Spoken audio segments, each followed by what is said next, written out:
All right, good morning, everyone. Morning. Morning. Let me start with some quick introductions. I'm Lee Bowersox. I'm the chairman of the training committee. Today, we're going to have, our leader will be Anita Quinn. She's the coach here. Tom Blakeman, I'm not even sure where Coach is here. You coach is here as well? Oh, you're right. I see the symbol there. And Brenda's going to assist. She's a coach at Cardinal Hill.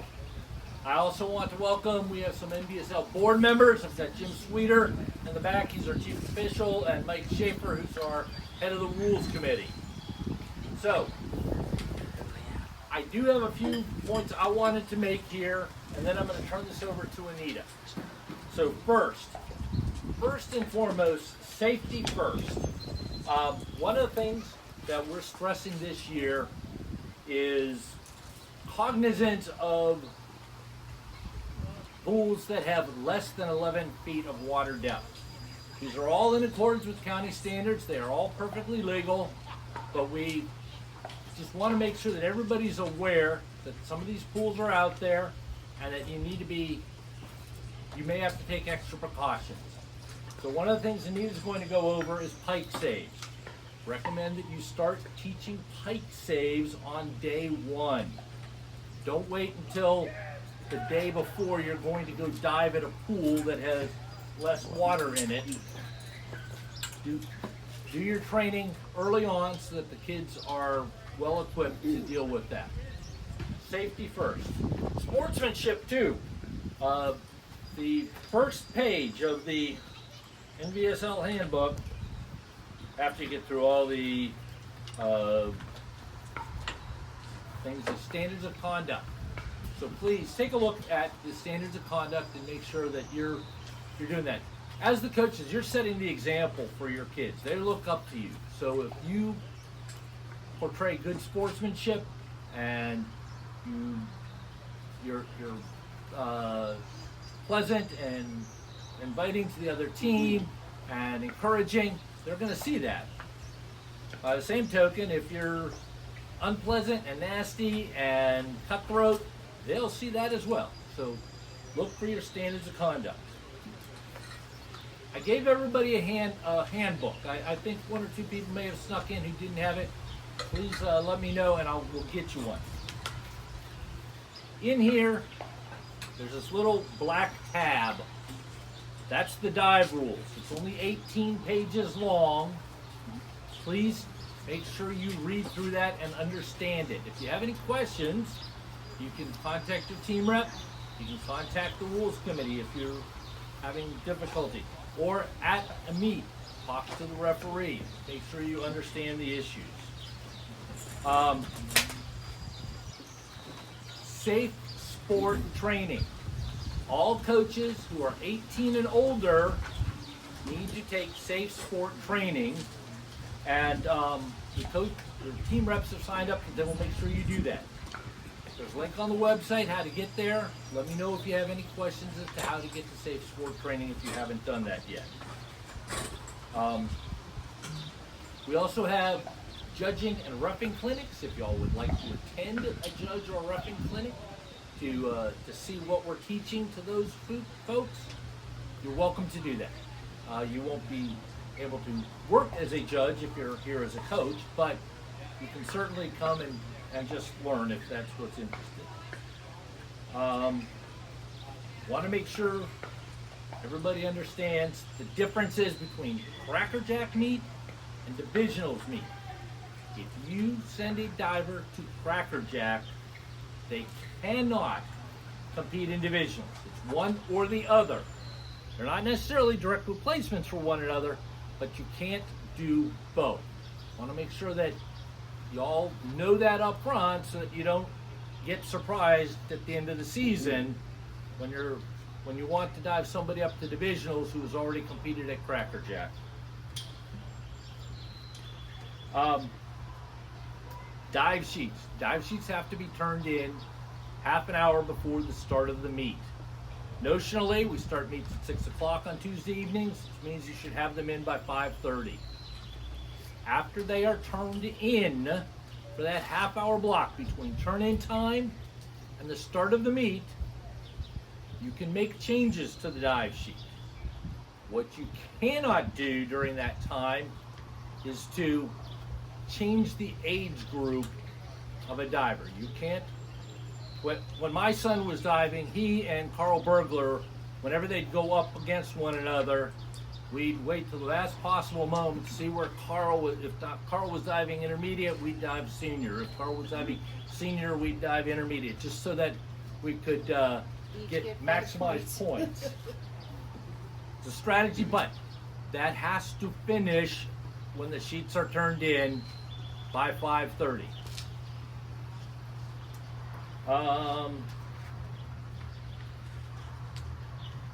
Rules, position changes versus dive changes. You can make one optional dive change. If a diver wants to change a dive, they can change one optional dive, and it has to be to a dive with equal or lower DD. You cannot change to a more difficult dive, and you can't make any changes to the required dives.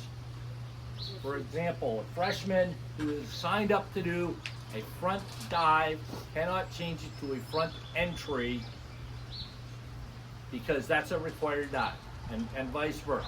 We have rules for dealing with how a diver does an entry as opposed to a dive, but you can't make that change.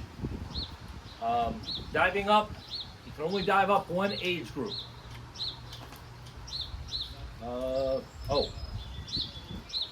As a coach, you should not be engaging the referee during the meet. If you have a question or an issue with something, with a call that the referee has made, go to your team rep. That is the team rep's responsibility to interface with the referees. So, in order to avoid any sort of possibly ugly situations, go to the team reps, let them deal with that. And you can talk with the referee before the meet starts. You can talk with them after the meet starts. You have a question? After the event is over. I'm sorry, you're right. After the meet ends, not after it starts. Thank you. But during the meet, you're not supposed to be going directly to the referee. If you have a question about a call that a referee has made, you can ask them after the meet, respectfully and not aggressively. Over that.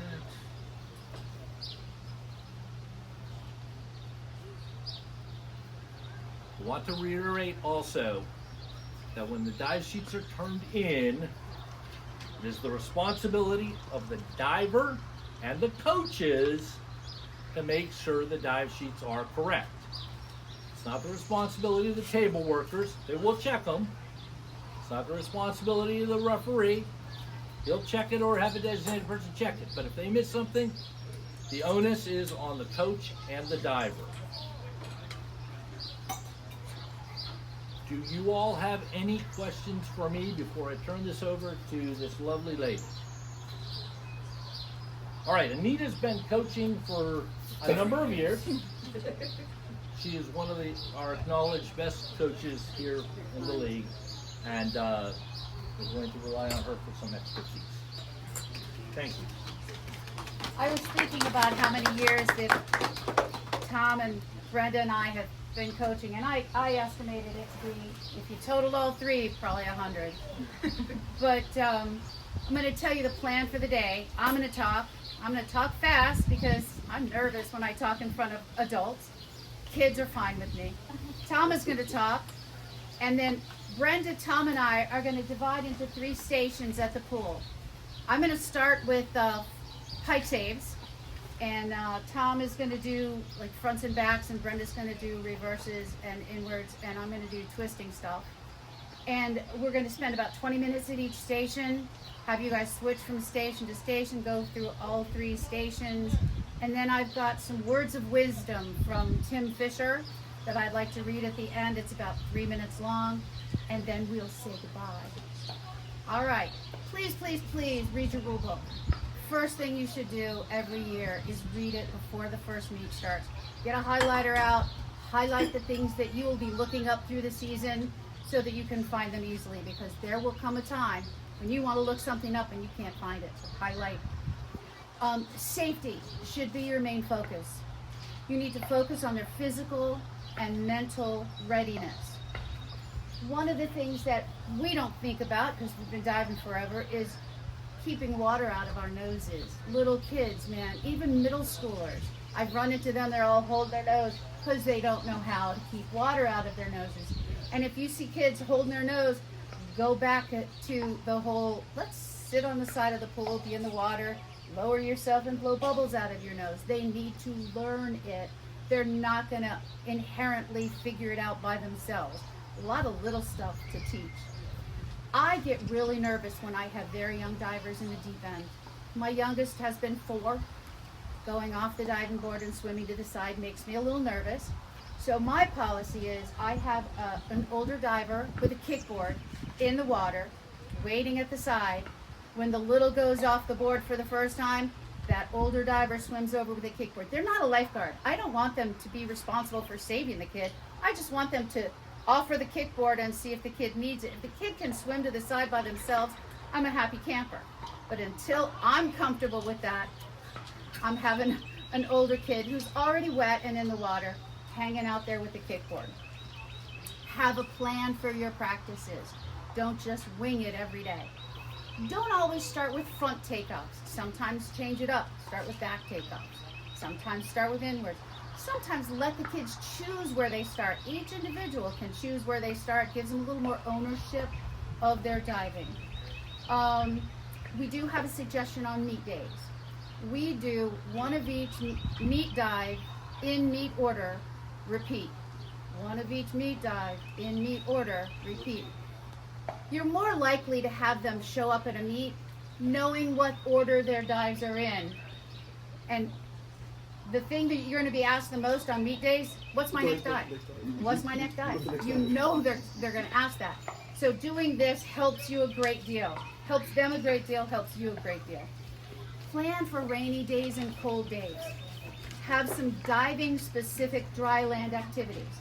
You ask a kid to sit on the deck and show you a tuck, they're going to wrap their arms around their knees, and that's their tuck. So you have to actually teach them where to grab their hands onto their shins. Explain dive numbers. That's something that you can do on a cold and rainy day and not have to get in the water very much. Explain DB. They don't automatically understand that. Explain how scoring works. They also have no clue what they do with the judges' scores and the DD. Set your expectations early. When it's cold, I personally have a policy that if you get cold and you're diving that day, you want to get out of the water because you're cold, you come up to me and say, I'm too cold, I want to be done. I'm like, fine, you're done. I'm not going to make you freeze because they're going to be miserable. They're not going to want to come back the next day. Once they're too cold, they can go home. Water lines. When it is cold, I do allow a water line. I have the hard and fast rule that your hand has to be on the side. I have to see one part of your body. I don't care if your head goes underwater, as long as I can see your hand. If you want to put both feet up on the side and take the rest of your body and lay it underwater, I don't care about that either. I just need some body part up at the top so I can see. It's a safety thing. My biggest fear is a kid is going to forget what they're doing, go underwater and play, get underneath the diving board, and get hit by another kid. Scares me to death, so that's why my rule. Smacking with Sammies. You make your own rules, I don't allow it. I had a kid get hit in the eye with a Sammy smack once. I'm like, no, never again. We're not doing that. Cutting in line. I, again, don't allow that. If I can catch it, I don't always catch it. How they have to be kind to their teammates and their competitors. Encourage them to follow the pool rules, walking feet. You don't want them running all over the place. Stance. When I am coaching, I watch a kid, I coach the kid, then I look at the next kid. If that next kid isn't paying attention and they go off the board while I'm still talking, I'm going to miss their dive. So they wait until I look at them. I usually give them a little nod, and they know they've got my full attention at that point, and then they can go. But they need to be in that feet together, hands off the railings stance, which they need for a meet, so might as well learn it at practice. A lot of times, you're going to say something that makes complete sense to you as a coach. get your arms up on your second reach. I know what I mean. And they're looking at me like, okay, and they have no clue. So if you say that 2 times and they don't make any changes, you need to change what you're saying to them. My favorite phrase is, let me do a better job of explaining. Because that gives the responsibility to me, not to the kid who already feels bad that they don't understand something, doesn't want to admit it in front of their peers. And I tell you, if you change the way you explain it, give some demonstrations. This is your hurdle. This is your arm circle. This is your second reach. This is what I'm talking about. That's when I want your arms up, just before you push off the board. Say it loud enough so everybody waiting in line can hear you, because I guarantee there are going to be 2 or 3 people who are going to benefit from that change in explanation. Explain the fulcrum to the kids. I mean, that's something that doesn't occur to us, that, oh yeah, they don't understand. They'll just get up on the board and go, and the person in front of them was like 6 feet tall and fulcrum's on 9, and they're 6 years old and get a hurdle like a butterfly, and they're going to land on the board and the board's going to go down. They're going to go, whoa, where am I? So explain that to them. Sometimes they need help moving it, but what I use, the terminology I use is, the further forward it is, the stiffer it is, but the faster it rebounds. And gymnasts love the fast rebound.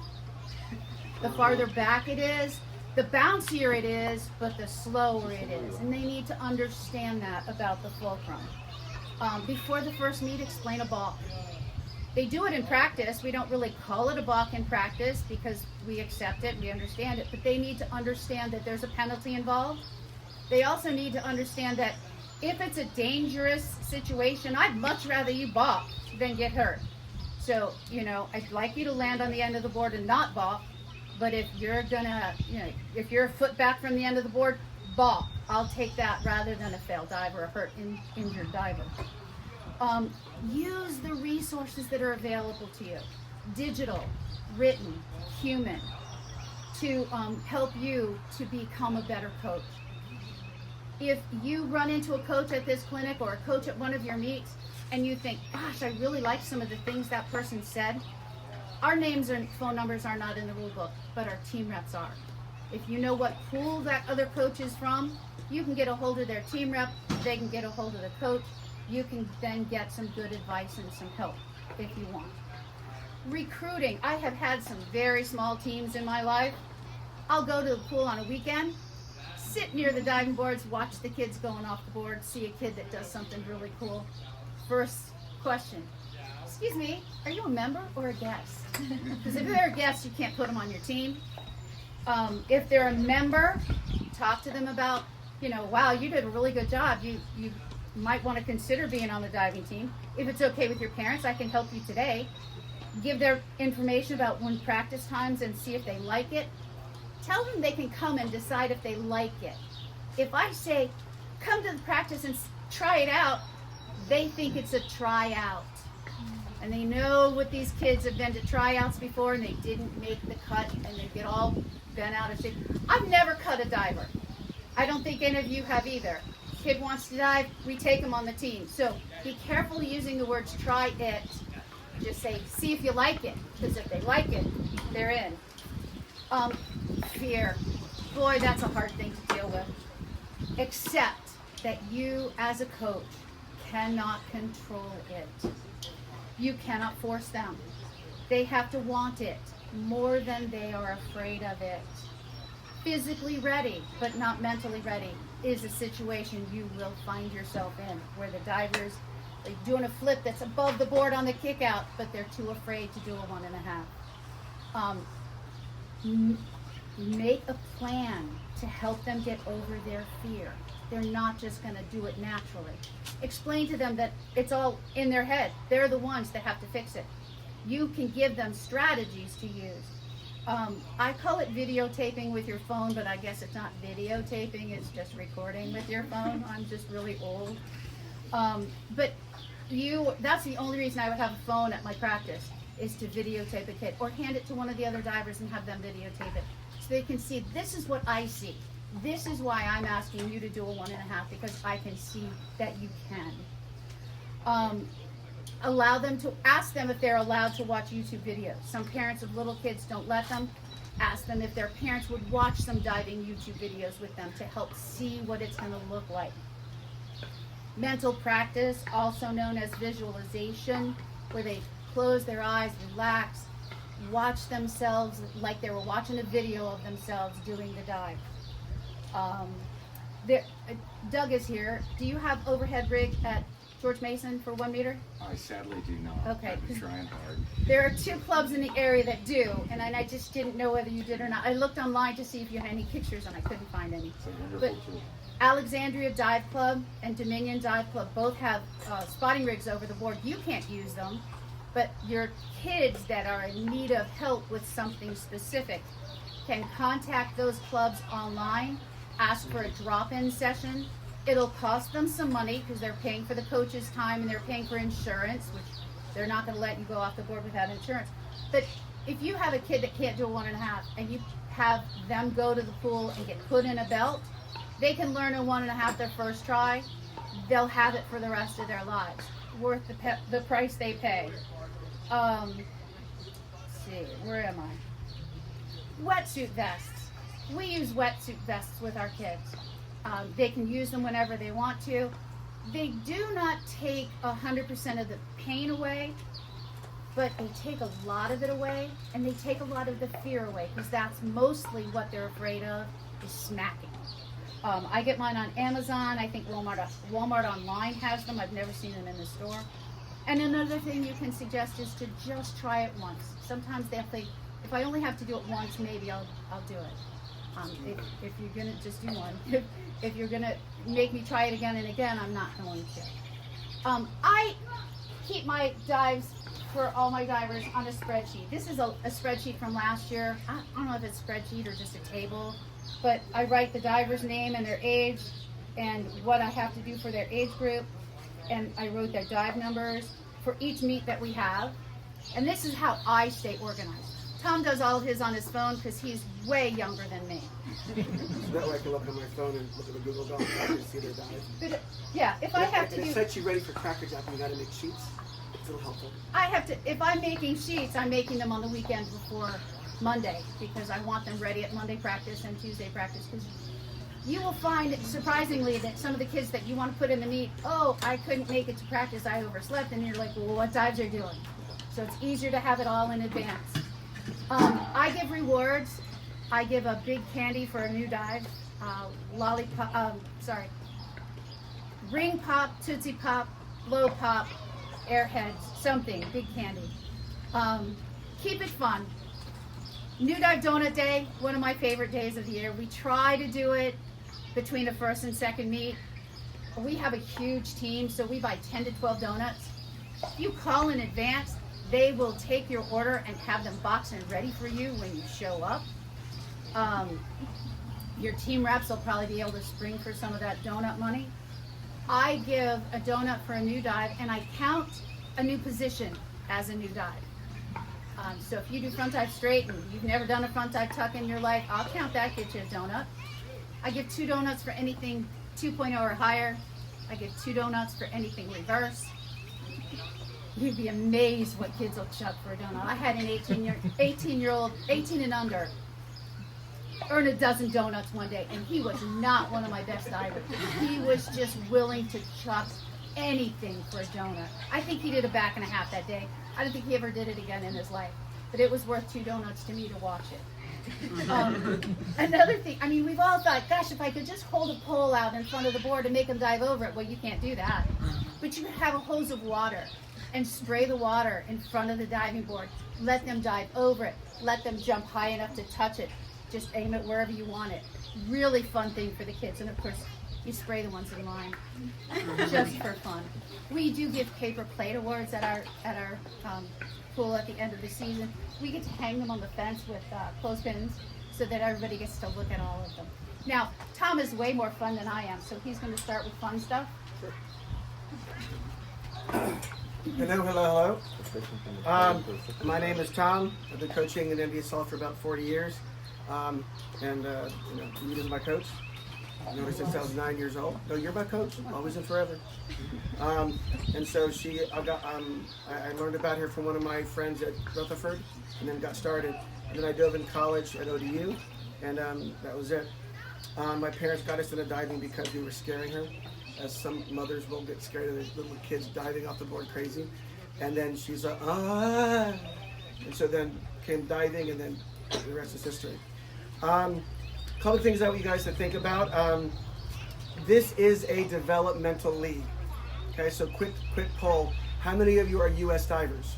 You've trained all year round for 10 to 12 years. Raise your hand, don't be ashamed. I'm a U.S. diver. Okay, so one U.S. diver. So the rest of you just dove summer league? Interesting, very nice. Okay, so we have to remember it's a developmental league. When you're a U.S. athlete, sometimes you can forget that at training at a high level, the little guys you're teaching are not at a high level. Most of them are not. So you have to sometimes change your mentality on how you teach these developmental kids from your U.S. diving mentality. So if you're developmentally just a regular summer league diver, you might not have that hard intensity, which is, it can be good. But if you do have an intensity to you, just remember they're little, they're developmental, they're here for the summers, and they're doing everything else during the winter and the spring. They come back to you, haven't done diving all year.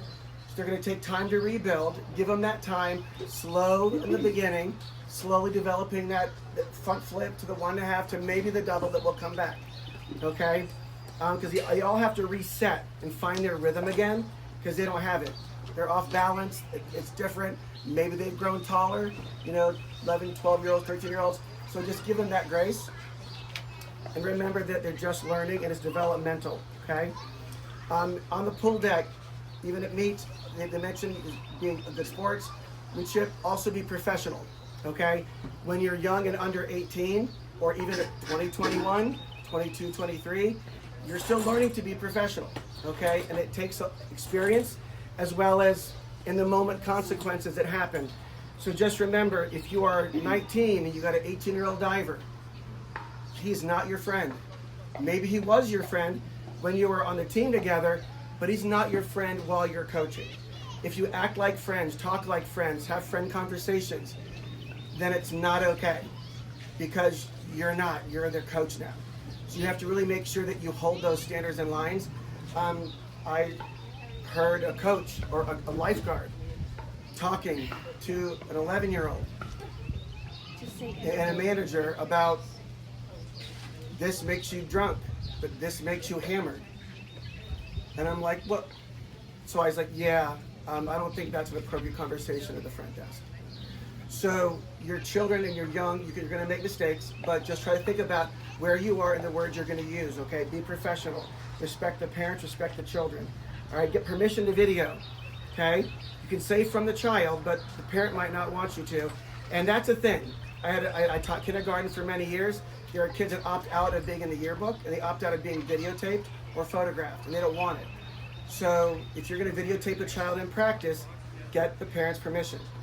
Hey, can I videotape you for this dive? Or your parents here today? Oh yeah, my mom's over there. Good, can you bring over and I'll ask her a question? Very simple. Usually they'll probably say yes. They might say no. In which case, you just go old school, okay? Coaching language. When you're coaching, again, think about the developmental level. You can coach like a U.S. diver if it's a U.S. diver. If it's a little 10-year-old who's it's their second year diving, don't use the same terminology. You got to keep it simpler.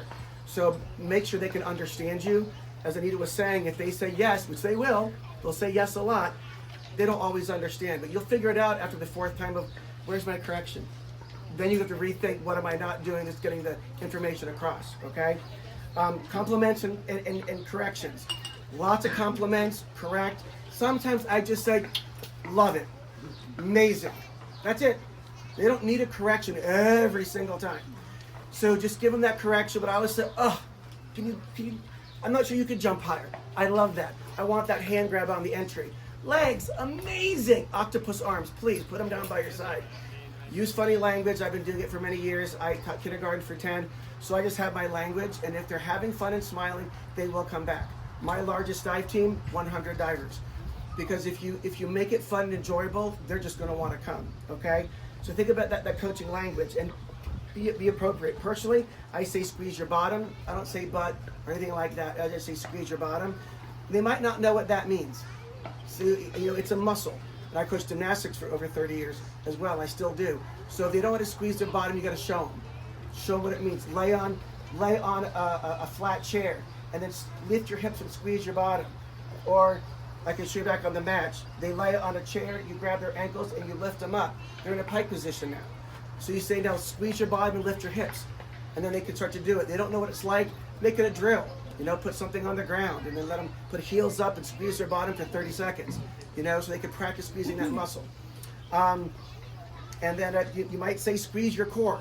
Well, they might not know what that is. I say gymnastics all the time. So if I use that language here to a child who doesn't know what the core represents, again, you're coaches, you're also teachers. You can't assume everything you say they're going to know. Absolutely, please do.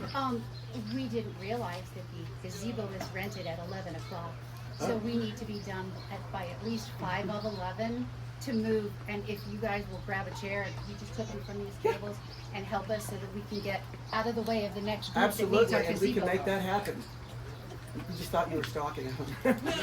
Sorry, we didn't know. We're not a working problem. on it. Absolutely. The next thing to think about are dive progressions. If you're a diver, you know that there's progressions. There's readiness and there's things to do to get there. If you don't know everything, come and see a coach. I'm always open to anybody coming here to watch a practice. Ask questions. We're going to teach you some things here today, but I've got 40 years of knowledge and more drills in my brain that I can teach in 20 minutes. So if you want more information, you come here once, just call us. You can come anytime to observe a practice, okay? Make sure they're ready physically, mentally. That means if you think they're too scared, then maybe wait, do more timers. If scared is part of it though, that's normal. But fear is an important factor. Make sure they have enough confidence that they can do it. And don't overdo the new dive repetition. So if they do a new dive once or twice, be done. Yay, woohoo! Don't overdo it because then they might start smacking and then get a fear and then next day they want to do it. If they do 1 or 2 successful, go for it. Be done and let them just kind of move on to the next day.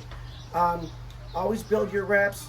Don't rush, and don't let competition be the driver of your season, okay?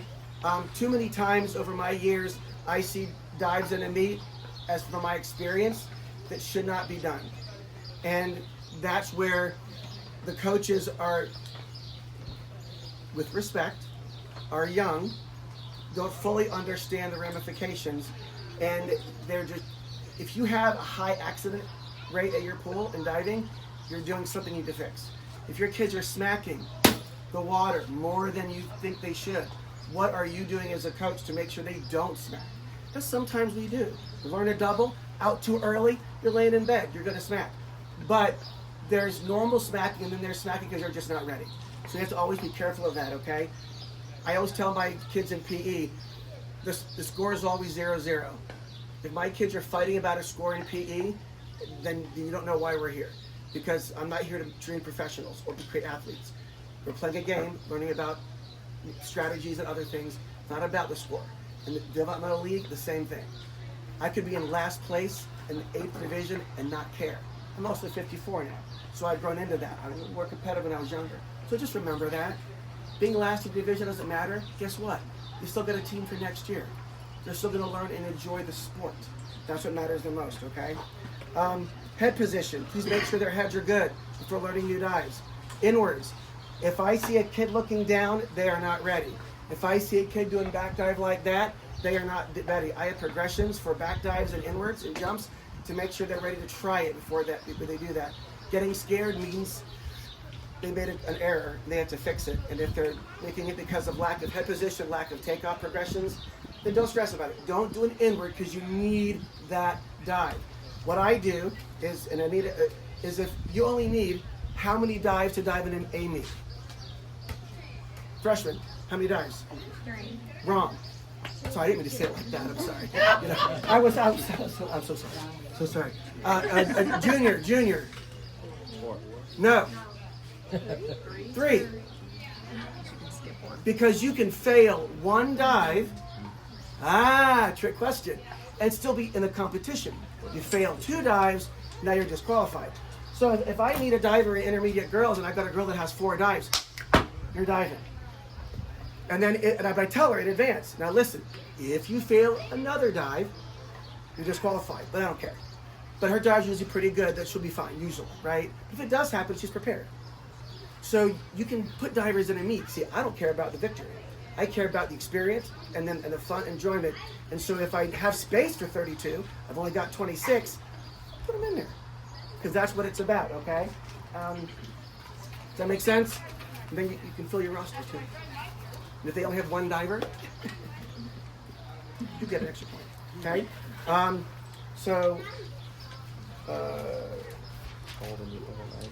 Mat safety. I'll go over some mat safety while we're doing the mat stations over here. So, but just in the general to make sure you hear.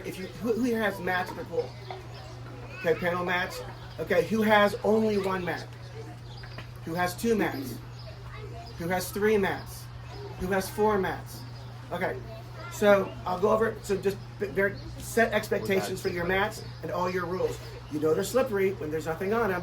Even when there's a little towel on it, it can be slippery. Make sure they know expectations. You don't want a kid slipping on the mat, running on the mat.